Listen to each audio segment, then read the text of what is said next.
ገድ የሚል ትርጉም ያላችሁ የሰንበት ትምህርት ቤት አባላት፣ እናቶቼ፣ አባቶቼ፣ ወንድሞቼና እህቶቼ እንዲሁም ሕፃናት በወደደን እስከ ሞት ድረስ ባፈቀረን በጌታችን በመድኃኒታችን በኢየሱስ ክርስቶስ ፍጹም ሰላም እንደምን አመሻችሁ።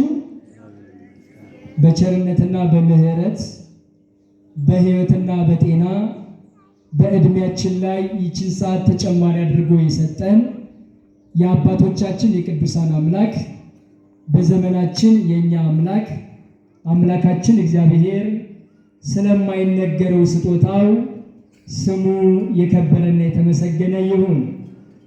የአዲስ ኪዳን አማናዊት ታቦት እግዚአብሔርን ያየንባት መስታወታችን፣ ከእግዚአብሔር ጋር የምንነጋገርባት ቋንቋችን ወላዲተ አምላክ ቅድስተ ቅዱሳን ድንግል ማርያም በትውልድ ሁሉ አንደበት ምስጋና ይድረሳት።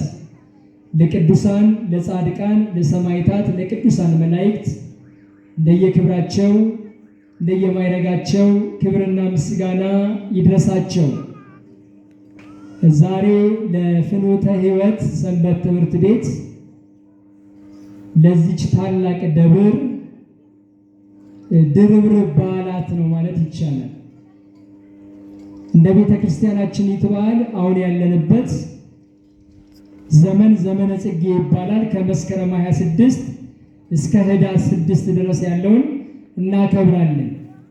በዘመነ ጽጌ የእመቤታችን የቅድስት ድንግል ማርያምን ከልጇ ከወዳጇ ከአምላኳ ከፈጣሪዋ ከኢየሱስ ክርስቶስ ጋር ወደ ግብፅ ለስደት የሄደችበትን እንዲሁም ደግሞ 3 ዓመት ከ6 ወር ቆይታ ደግሞ የምትመለስበትን የምናስብበት ዘመን ነው።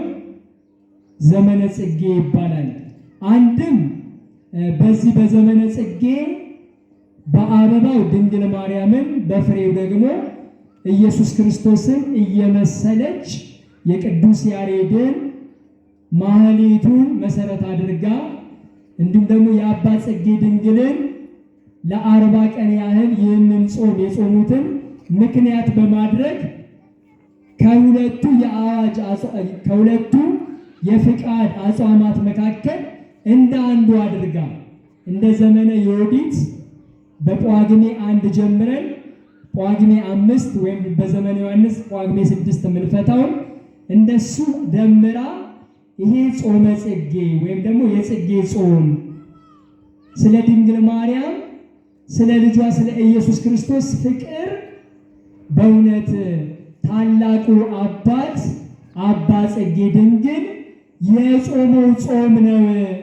መከራዋን፣ መራቧን፣ መጠማቷን፣ መታረዟን፣ እንባዋን ይህንን ሁሉ እያሰብን አንበላም፣ ይልቁንም በፍቃድ ጾም እንጾማለን ብለን የአባታችን ልጆች እኛ ሁላችን የፍቃዱን ጾም የተቀበልንበት ነው።